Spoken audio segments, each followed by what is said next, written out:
Много държави са приели еврото, така че не би трябвало да има някакви особени затруднения, свързани с еврозоната. Аз подкрепям влизането ни. Това е последната част от нашата интеграция все пак в Европейския съюз. Мисля, че Европейския съюз доста ни е дал през годините, така че смятам, че е една добра стъпка. Заради националното лево, първо. Второ, Европа отива към загиване.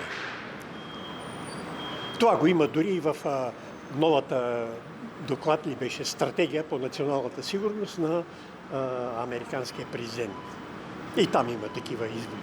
Така че и еврото, и Европа отиват, може би аз няма да бъда жив, когато това стане, но натам отива работа.